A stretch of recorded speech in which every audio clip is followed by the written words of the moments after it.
fugir navegando, me presta un pensamento para non afogar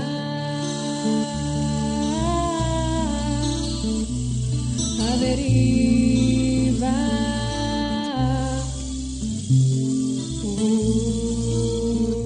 Este momento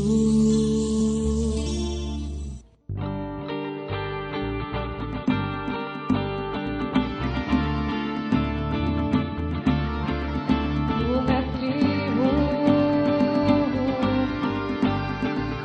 do fondo do mar reclama o que lle pertence, mais sempre ten que marchar coas mans baleiras.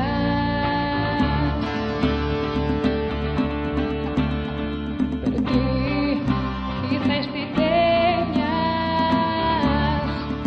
unha voz que non deixa abandoar as palabras que se renden por uns berros que se obrigan a escapar.